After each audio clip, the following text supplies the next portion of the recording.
people may not, realize way back then that wasn't the beginning of the internet, but it was really the beginning of internet commerce and internet businesses and driving business on the internet. And very quickly, in terms of fundraising and deals and capital, over a period of a few years, it went from nobody wanting to invest anything in internet companies because it was just a flash in the pan and it was going to be gone quickly, to just a couple of years later, everybody wanting to invest everything they had in internet companies.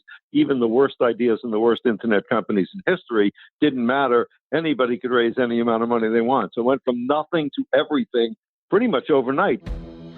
Welcome to the Fueling Deals Podcast, the podcast that teaches how to accelerate your business growth through all types of deals. It's time to fuel up, so buckle in with your host, Corey Kupfer. There are only two ways to grow your business: organically through sales and marketing and providing great products and services, and inorganically through deals. Too many companies focus only on the first way, organic growth. Welcome to the podcast, which will help accelerate your business growth inorganically. My guests are a huge variety of deal makers and experts on all types of deals who have personal experience that can help you grow, get clear, learn best practices, and avoid mistakes. We discuss everything from large, complex mergers and acquisitions to smaller deals that you can do even without significant capital. My guest today is Neil Rosen. Neil has been an entrepreneur most of his life. After graduating college, he taught elementary school for 10 years prior to starting his first business, a children's furniture store, which he built into a chain of 5 stores before selling. Next came a public school information business, the School Report, a business started with his wife, Roseanne, that supported the real estate industry by supplying third-party published school information realtors could share with potential homebuyers. That's actually when Neil and I met, which we'll talk about in a little bit. He sold that business to a large media company, stayed on, and it sold again a year later to an internet real estate company. Not done yet, Neil and Roseanne started eWay Direct, an internet software business that helps consumer businesses build email lists and send emails to prospects and customers. While Neil has retired from running that company after 20 years, it continues in business today. And if that's not enough, Neil and Roseanne have bought and flipped over 30 houses since they've been married. Today, Neil is working on a trivia game and writing children's books and TV shows. The trivia game Originations and 2 of his children's books will be launching in the coming months. Folks, I am super excited. I've had so many great guests on this on the Fueling Deals podcast, and some of them have been my clients. But I don't know that I can think of a client who I have been working with longer continuously than Neil Rosen. And Neil and Roseanne have become good friends of my wife and I. So it's so exciting to have Neil on the show. Welcome, Neil. Corey, I'm glad you invited me. Enjoy being here, and happy to be a part of this podcast, which has really been a great program that you have brought out there. So it's terrific that you're able to help other people, other entrepreneurs, take their businesses to the next level. Appreciate being here. Well, it's great to have you, and it's so special for me because we've had such a long relationship, and while I wasn't there during the furniture store days, I was there from the pretty early days of the School Report, and have seen a lot of your journey. But before we actually talk more about that journey and the deals you've done, let's go back even further. So when you were a little kid growing up, 8, 10, 12 years old, what did you want to be? Because my guess is it probably wasn't a serial entrepreneur, but I could be wrong. Let me know. No, you're absolutely right. Entrepreneur was the furthest thing from my mind. I'm sure I had no clue what it even was. Back in the early days, I actually wrote my first children's book, a Hardy Boy mystery that I take off on the Hardy Boys. I wrote my own Hardy Boy mystery when I was 8 years old and have been writing ever since. And I think I knew that eventually my life would come around to writing. I've written a couple of business books that I published, and another book, wrote a book with my daughter. So all these years while I've been running businesses and buying and selling houses and flipping houses and doing things like that, there's always been writing going on. But other than business books, I've never really published anything. And now I'm back to what I think I always knew I would be, a writer of children's books, and I'm loving it. Well, that's amazing that, that's come full circle decades later. So now this might have been, covered in your bio, but maybe not. Maybe there was something earlier. What was your first real business, however you define that? My first real business was back in the '60s, and it was a furniture store. It started out as a waterbed store, and then eventually morphed a little more into children's furniture. Built that into a chain of 5 stores and sold that and of a company I had, and I actually sold it to my employees to run when I moved on to my next thing, and that worked out really nicely. It was a great introduction to building something and to building a business. Learned a lot, screwed up a lot, ended up somehow on my feet. We did okay, but that was really my first one. Okay, so you've already mentioned one deal, right? So let's talk about that one just for a couple of minutes. So you had a business, you decided to sell it to your employees. Talk to me a little bit about that decision, right? Because nowadays that's often a decision that entrepreneurs make. Do they sell internally, whether it's to employees, whether it's to family, whether it's or they sell externally, to an external buyer? What had you decide to sell it to the employees back then? Well, what I had decided back then was simply that I was ready to move on to the next thing. I guess that was my first indication that maybe I was a serial entrepreneur. Sitting there and continuing to grow that business forever really wasn't in my plans, and it was a great way, like I said, to get started and start to get some business fundamentals under my belt and stuff like that. And I had a really good group of store managers. So in essence, I basically transferred the business to the store managers and received a payout over time. It was not anything that was making me or anybody else rich, but they were really good people and I wanted to move on. So it worked out really nicely for everybody. Oh, that's great. Okay. So let's follow the journey forward. So then the school report was next. Is that right? Correct. The school report was the next business. I started that, I believe it was like 1981 or so, or maybe later, maybe 89. Yeah, that sounds about right, because I think you and Right. I met in 91, 92, and you were pretty early on. And listeners, I remember actually I used to go and meet Neil and Roseanne in their home in Connecticut, and this thing was pretty early stage, and Neil and I had met at some networking event, and next thing we knew, we were helping him from the legal side in terms of growing that business. And from what I remember, Neil, in terms of some deals, I remember you had some equity, some people who had equity in the company who had done some tech development and other things for you, sort of like services for equity kind of thing. And I do remember you wanted to raise some more capital, but didn't want to do more equity. And we did this participation interest vehicle. And then eventually, you did raise some money from venture capital, and then we took them out, and then we sold the company. So, we had a lot of, it was an interesting entrepreneurial ride. And also there were a number of deals along the way. What do you remember about that? Yeah, it was definitely, Roseanne and I started that business in our basement. And we had a friend who wrote a computer program, and that computer program allowed us to print out information comparing different school districts. It started in Westchester County and eventually became national, but you were able to print out comparative information on school districts. And then we went door to door to real estate offices and sold the computer program to real estate offices so that they could print out the information. Actually, even earlier than that, we did the printing for them, and they would call in orders for reports, and we would print them in our basement and mail them to it. Roseanne and I work great together, but we don't work great together in the same house. So about 6 months into it, she threw me out and told me to go get an office. She'd continue doing her stuff from home, and I would do my stuff from the office. But once we did the raise, the challenge became, we could go around to local school districts and get information, but how to collect that same level of data on a national basis was really a big challenge for us. And that's where the money from the raise came in. It allowed us to do that. And we collected information, and a lot of information, over 250 different individual pieces of information on every public school district in the United States, so that people who were moving were able to compare the school district they were leaving with other districts where they were going to. Everything from test scores to computers in the classroom to sports programs to everything going on. So that business was the first, I would say, real business. that we got into, and it grew from the basement and on up from there.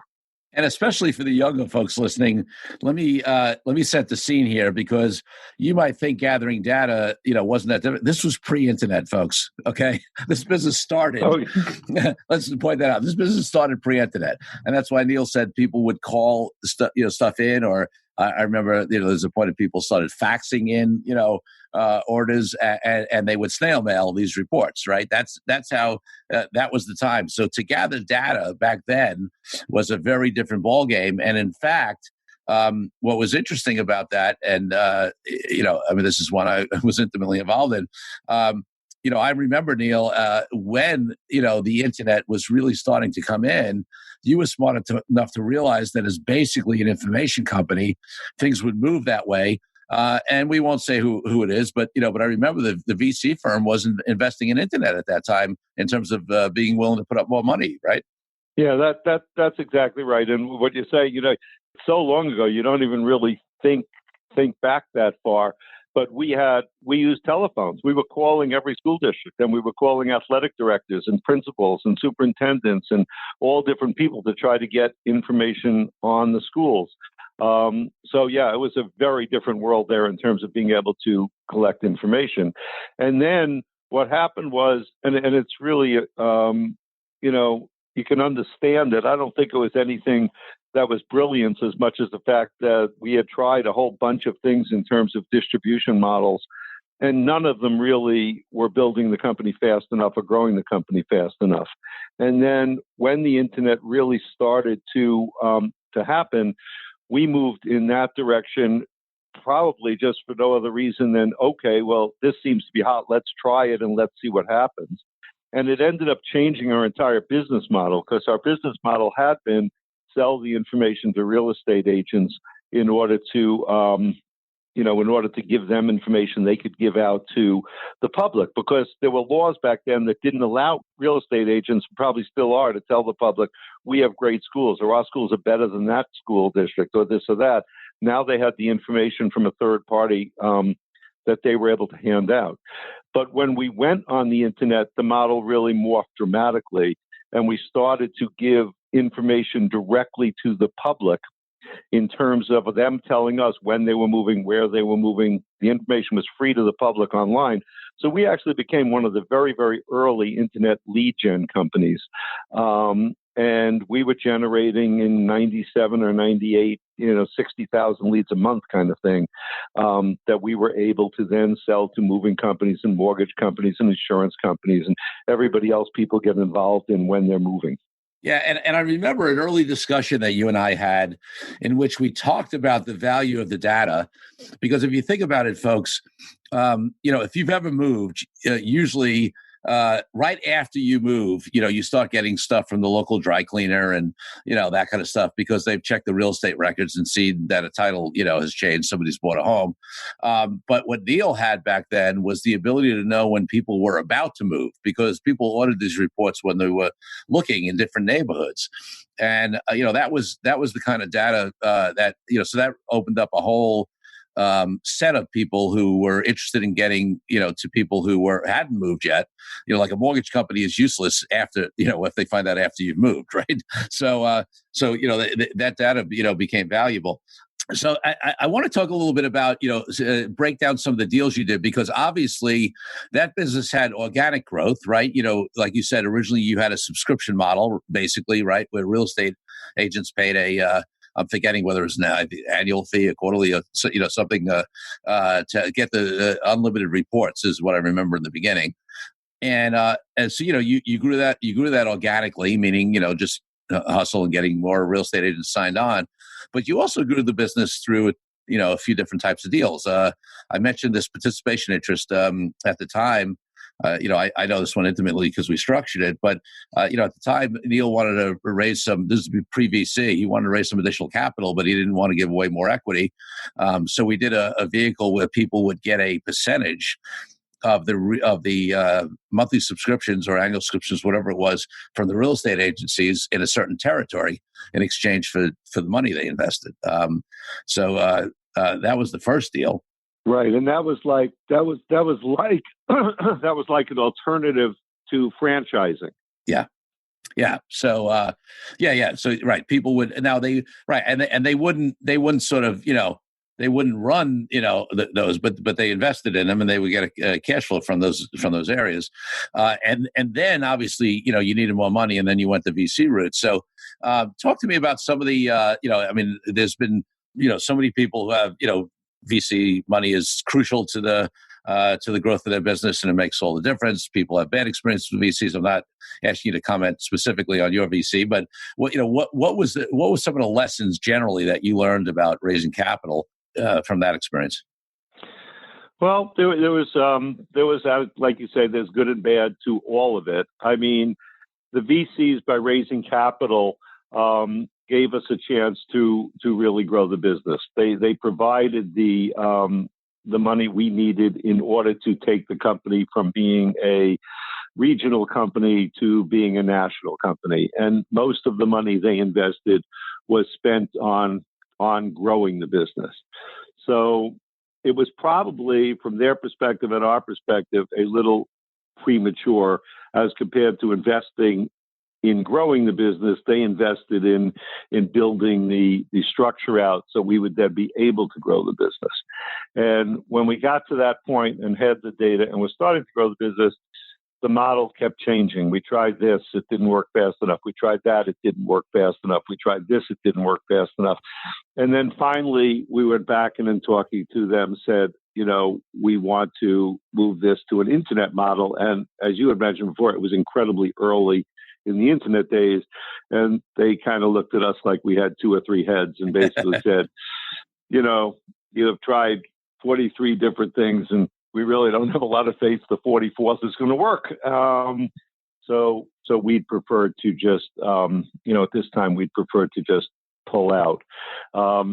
After which we got actually quite lucky because the internet model did work for us, but there was certainly no guarantees, and it certainly put us in a bit of a tough situation for a while. One of the things with any kind of money that you bring in is it's pretty easy for a company to get used to having a certain amount of money. And when that's gone, boy, that can change everything and really turn everything upside down virtually overnight. And you have to sort of regroup to be able to just keep going. So I would say at that stage, we were, it was well thought out, but we were also pretty lucky that the internet did actually grow that quickly in those early years. It was really amazing, the speed of change when the internet started. I'm not sure people right now even realize, how fast it took off.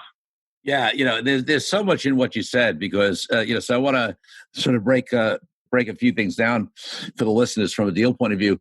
So you heard Neil say several times, we tried this and it wasn't growing fast enough. We tried this and it wasn't growing fast enough. One of the things, I've got several clients now who are VC backed. And, one of the things that if you're making a decision on whether you want to raise, especially VC capital, there's an expectation of growth, of rapid growth. The reason why they're putting money into your company is that they're looking for you to, not grow 15 or 20% a year over the next 10 years. They want a 10x, or more, right? So there's definitely pressure to grow when you have VC money. And then, Neil said, we tried this. What they call that nowadays is pivoting, right?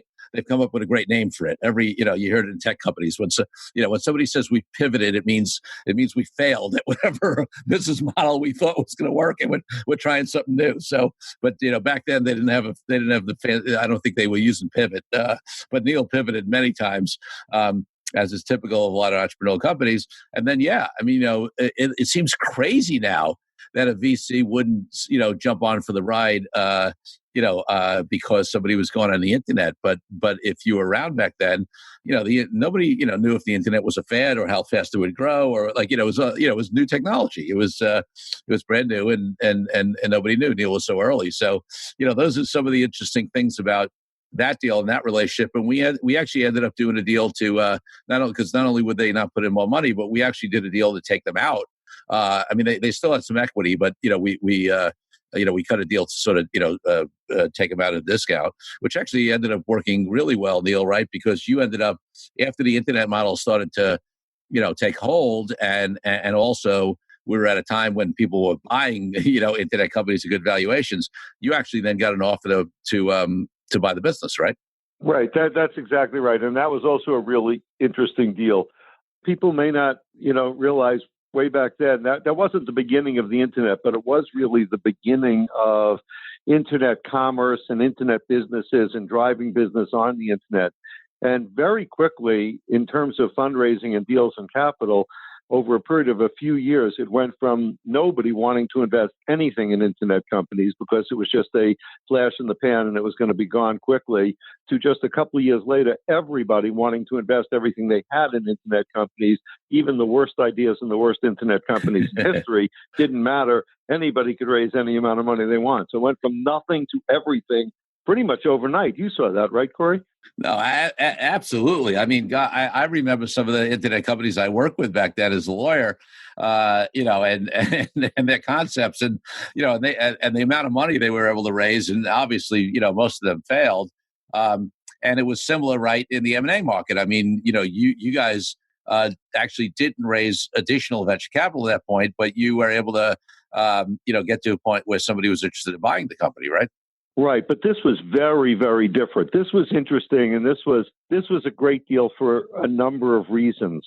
This was the company that purchased us was not at all an internet-based company or an internet company. They were a very large media company, right? And as a large media company owning a bunch of newspapers around the country and things like that, they were interested in sticking their toe in the water with the internet in terms of the real estate market.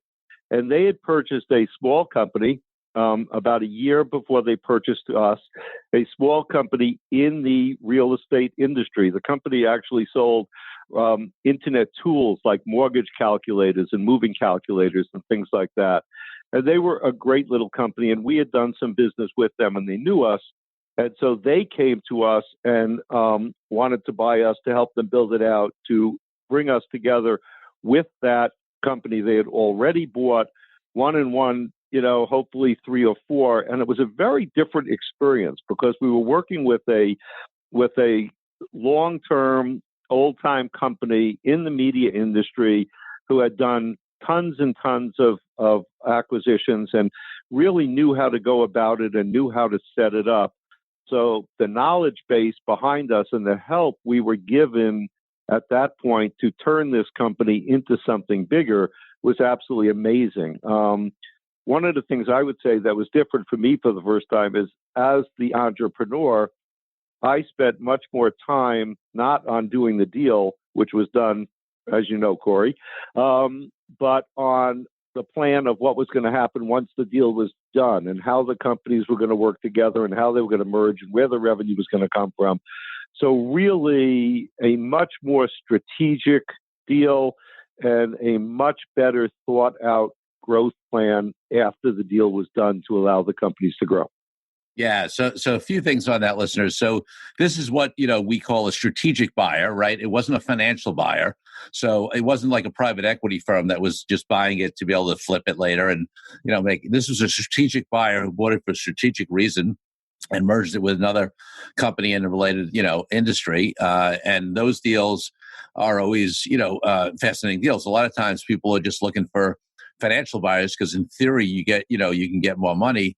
But the truth is there's a lot of opportunity to do strategic deals like Neil did back then. So that's one thing. And then, Neil, what happened on that deal, right, was that you and your investors, including the VC firm and your individual investors, got bought out. You got some equity in the combined entity, right? And then that got sold again, right? Yep. And then the newspaper company put us together. We had a really strong plan in place. So the two little companies they had bought, we were able to more than double our business within the first year. And then the media company sold us to an internet company, to an internet real estate company for a lot of money and did really well. And we had, a little piece of that going forward from the first deal. So it worked out great. And they actually wanted us to stay with the company after that. But at that point in time, my kids were little and they wanted us to move out to the West Coast, and we were pretty much stuck here. So at that point in time, we left, and that's when we started the next company. But it really makes a difference. It was a real learning experience for me in terms of the ability they had, not just to give you a deal or to give you money and then say go and kick it. You know, they really were very thoughtful and knew how to bring this together, and were very helpful in terms of turning these two little companies, because we were both pretty small companies back then, turning these companies into something bigger, and working with us and sharing their knowledge. So that was very helpful. So that was, the positive aspect. And I'm curious, because this comes up for a lot of entrepreneurs when they sell the company, because normally, there's some sort of deal where they at least have to consult for a while. And then very often, like in your case, they have an employment agreement where part of the deal is, and sometimes it's crucial to the deal, especially with smaller companies, that they work, they continue to work. And now you've moved from being an entrepreneur to an employee, and some people have challenges with that. How was that transition for you? Well, for me, that transition at the time was good. Again, I don't know how it would have been long term, because I have this entrepreneur at heart, and Right. always what I want to be and control my own fate. But they were just so strong to work with, and they didn't interfere with us doing. They basically said to us, and meant it, we want you to keep doing exactly what you're doing, and if you need any help, we're here. And often we did need help, and they were always there for us. Not just it wasn't help in terms of give us more money, this kind of thing. It was really help in terms of resources, thinking things through, helping us put together deals with other companies that they could get us into. There was really a lot of that going on. So it worked out great. And as I said, they sold it again a year ago, and a year later, and after that, I was out. And it was absolutely a terrific year. All the people were great. I don't know if I would have lasted as an entrepreneur 3 years or 5 years, but it was one good year. Right. And they sound like the perfect partner. And I remember that they really were. Okay. So now the second sale happens, you get another little, payoff. And now you are, a man without a country, so to speak. And, I sort of remember this, but I'll ask it as a question for our listeners. How long did it take you to start your next business? The next business started about 10 minutes after I left the other one. Exactly. That's why I asked it that way, because you want to talk about a classic serial entrepreneur. He literally almost started it walking out of the door of the other one. So So that's true. But to be fair, Corey, the business grew out of the other business. One of the interesting things we had found with the school information was that when we started selling people who were moving to companies like moving companies and real estate companies and mortgage companies, insurance companies, those type of people, they wanted the information at a different point in time. They didn't want to know the mortgage, the real estate company where the person currently lived wanted to know as soon as the person knew they were moving. But the real estate company where they were moving to only wanted to know 3 months before they were actually moving. And the moving company only wanted to know 2 months ahead. And the insurance company only wanted to know 2 weeks ahead. So we had to figure out a way to maintain communication with these movers in terms of where they were in the process and what they were doing. And we actually started one of the first email companies. And it was through the use of email, where we would send these people email pretty much every week, giving them a tip on moving, especially tips around how to make a move easier for your children and things like that. And through that email, be able to find out where they were in the process, and then be able to sell the name to the people who wanted to buy it at the right point in time. And so when we sold the company in total, the email technology was not sold, and that's what actually got built into the next company, which was really one of the early email companies. And that's a company that we mentioned in your bio that you still own you've retired from working in day to day, but that you've been running that company, for a number of years. Yep. Way too long. 20 years. Close to 20 years. That's been the longest. And and it's a great little company. It did not morph into one of the big companies. We didn't do deals way back when, as you know, and we've morphed that in a few different directions. But it's a nice small company. Yeah, and sort of very different path, right? No VC money, none of the stuff that you did, in that other company. Correct. And also, it's a company that, unlike the school report company, was pretty much profitable from day one, right? It's a very different ride. There were probably a half a dozen email companies when we started. There are around 1,000 of them now. And so many of them raised huge amounts of money that it became very challenged marketing against them. And we built our business based on service and support and everything. But it became a nice lifestyle kind of business, much more than one of those growth businesses. Yeah, and it's funny, people, because you've heard me, probably some of you probably heard me talk about this before, because the concept of when you get into people who run growth companies, they use lifestyle business sort of as an insult, and I don't believe in that, right? I believe that as an entrepreneur, because a lot of those people who are scaling quickly or whatever, not only is there a high chance of failure, but even, which is fine, that's the entrepreneurial risk, but a lot of them sort of maybe get to a place where they're not, where they're not happy. And I'm a big believer that if you're an entrepreneur, the reason why, one of the biggest reasons why you should be an entrepreneur is that you get to create the life you want to live. And if that is a life of, doing big deals and raising lots of money and running all around and building a unicorn, nothing wrong with that. But if that life is building a great, quote unquote lifestyle business that throws off some good cash flow and lets you live the life you want to live, then that's great as well. And I'm always big on not having any judgment on any's past. And Neil has built, I know Neil and Roseanne and the kids, and they built a great life. And Neil always had, it's funny, Neil, because you are such an entrepreneur that even during that 20 years, it's not like that was the only thing you were doing. You always had, these side things, whether it's flipping houses, whether it's looking at some of these projects you're doing now in terms of the game or the children's book. You always have something going on.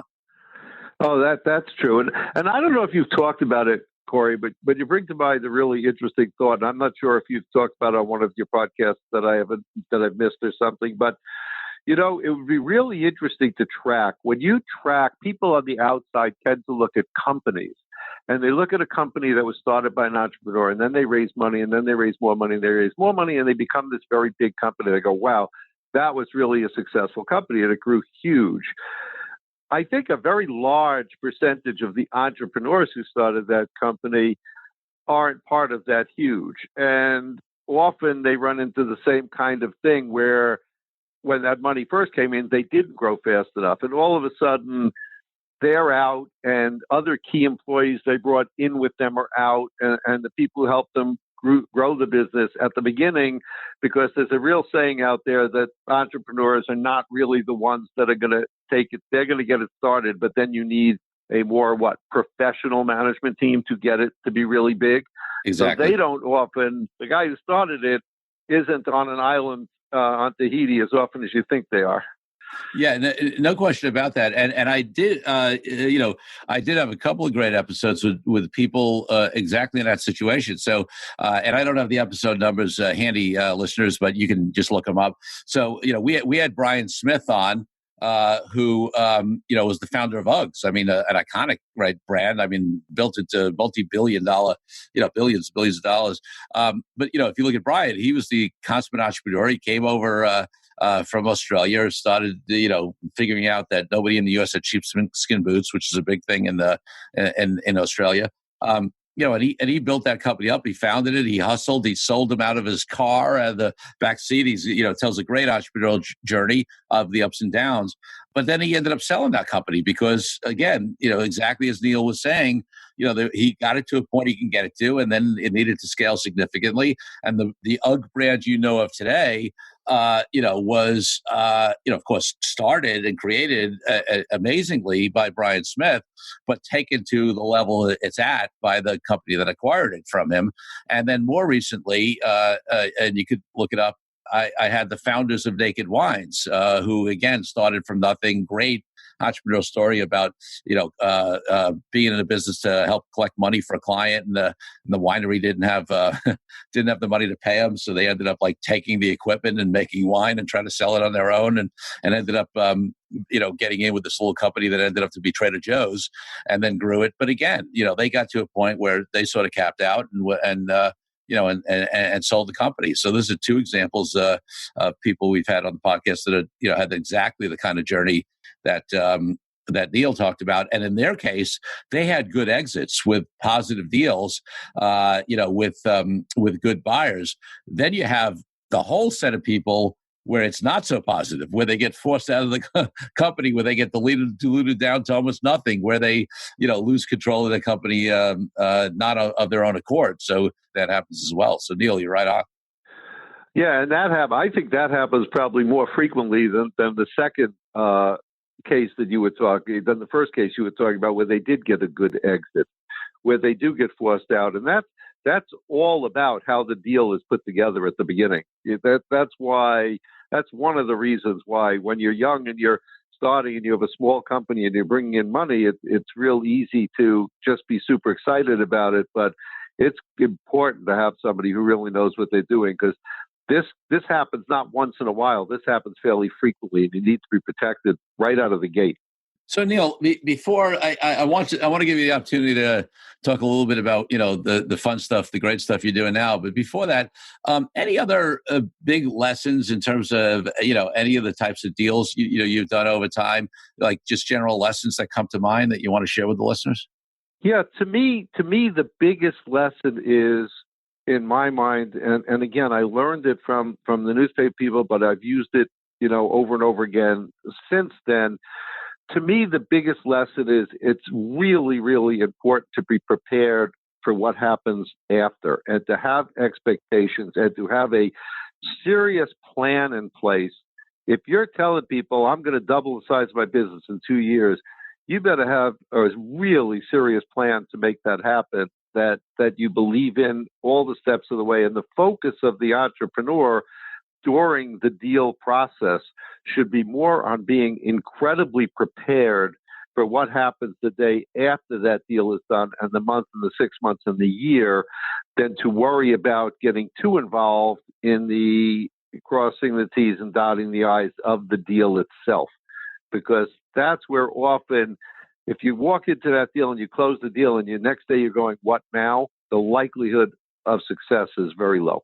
Yeah, that's a huge lesson, and so many entrepreneurs, make that mistake, right? Because they think, oh, great, I've done a deal, I'm there. Well, no, I mean, there's integration, there's cultural issues, whatever, but then there's also, what is the vision, what's the plan, what is the, what's going to happen post deal, whether that's raising capital, whether that's selling your company, merging your company, doing any kind of strategic alliance, that kind of stuff. Absolutely. Even Corey, even things like on the employee side. Yeah. When you do a business, a lot of times, a few days after the business is sold, you have the company coming to you and saying, well, we can take over this, and this. You no longer need these people. That's part of why people do a deal. And you need to be prepared for that also. Yes, no question. Yeah, I mean, right? Are you, is part of the deal that your key employees get, employment agreements and get to stay around, or is some of them going to be cut? You better know that up front. No question. And if they are cut, what does that mean to you? How does that change the way you are running the business and what's happening? That's right. And that's only one of the aspects, right? Then there's technology integration, there's cultural integration, there's shared vision and planning for growth. There's, it's a lot.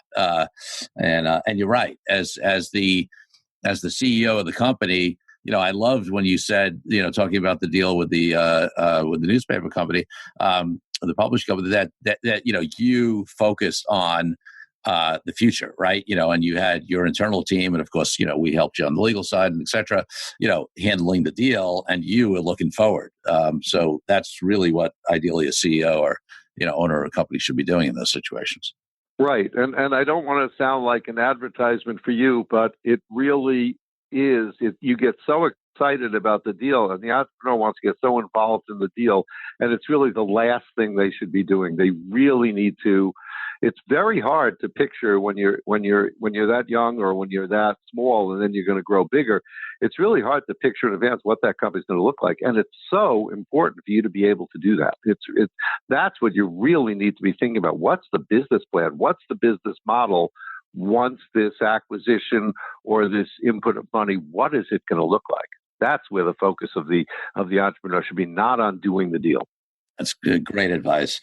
So Neil, talk a little bit about the great stuff you're doing now, and then also, if people want more information about you, where they can find you.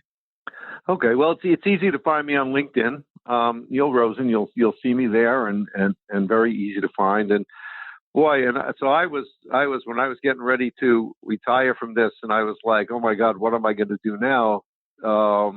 And my wife kept telling me, don't worry, you have 50 things to do.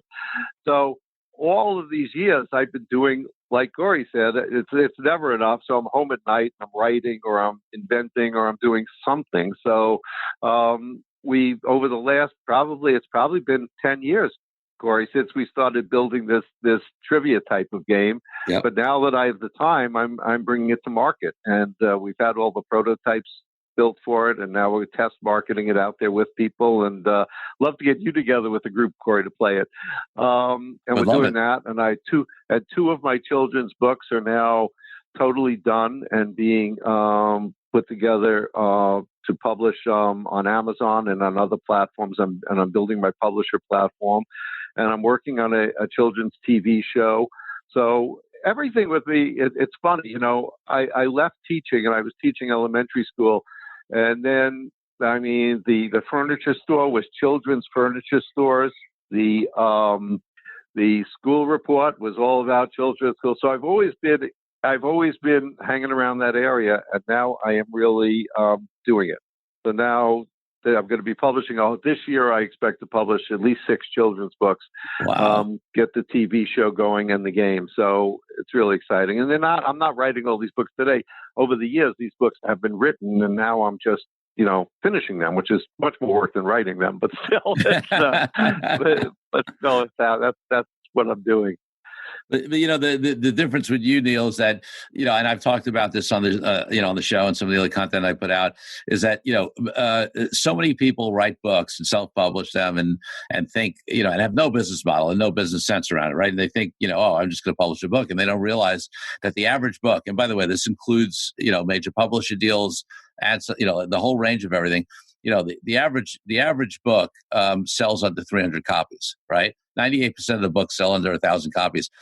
Most people, write a book, they think it's going to sell, and their mother and a few friends buy it. But you, like me, when I did my book, being an entrepreneur, you understand nothing happens without a business model around it. And I know you have business models around these things. That's exactly right. And I got some really great advice on that. When I was trying to decide whether to self-publish or publish through a known publisher. And in today's world, it's so incredibly easy to self-publish. But the advice I got was, just remember, when you self-publish, you are no longer a writer. You are a publisher. Right. So you're not a writer who is self-publishing. You are a publisher. And think about all the things that publishers do in terms of marketing, in terms of distribution, in terms of design, in terms of layout, in terms of everything else. And you've got to decide if you're ready to have that be your job. And if not, you shouldn't self-publish, because you're not just a writer who's going to throw some books up there and everybody's going to run to it and buy. You have to be the publisher. You have to be a marketer. You have to be a distributor. Right. No question. And you certainly have the background and the skills to do that. So I'm super excited to see. I always love talking to you about what you're doing. And, this is, we often just have these conversations, you and I. We don't have to get to do them on a podcast. But, as most of the folks know, I love the entrepreneurial world. I mean, I'm about to leave. This will be aired after I've come back from a couple entrepreneurial retreats in Sweden and some other places, and it's my world. It's where my clients are. What I love is because you work with amazingly creative people who always have interesting ideas and are always doing something. And Neil is certainly the consummate entrepreneur. So Neil, I always love talking to you. It's fun. Every time we get together, it's great. You and Ra, and it's just it's a terrific time, and we have to do it again soon. No question. So, all right. So my last question for you before we sign off here is the question I ask at the end of every one of these podcasts, which is, as you know, authenticity is one of my highest values. And for me, that's not about some external ethics. It's really about knowing your inner truth, who you are, and living a life that's aligned with that. So I just want, give the listeners your take on authenticity and how it affects your life and business and deals. Well, from a business perspective, it's actually pretty easy, Corey. It comes back to a good business deal is always a win-win. And that's part of what's so important about building the model ahead of time and where you're going to take it and making sure that you feel comfortable. You're not taking advantage of anybody and they're not taking advantage of you. So it's really important. And from the perspective of my writing and my writing children's books, I don't think anybody really starts out writing children's books as a business to see how much money they can make. To me, writing children's books is a mission that I am on, make the world a friendlier place. And my children's books, the idea of them is to introduce children to artists from around the world, because I believe you can learn about different cultures through the eyes of their artists. And if kids do that, all of a sudden, other places and other types of people become a whole lot less scary and a whole lot more interesting to them. And artists will be able to portray that. At least that's what I'm seeing in the books I'm doing. And so that's what I'm excited about. That's great. Neil, it's been such a joy to have you on the podcast. And a pleasure to be here. And thank you, Fueling Deals listeners, for tuning in. Remember, there's only one difference between companies that grow inorganically and those that don't. And it's unrelated to size, amount of capital, or any other factor. Other than that, the owners and executives of companies that do deals make a decision to do deals, and then they take action. Well, it's time to refuel. So until next week, Corey Kupfer signing out. Thank you again for tuning in. Be sure to leave Fueling Deals a rating and review on iTunes and Google. Check out all our episodes at fuelingdeals.com to find out more resources to accelerate your business growth.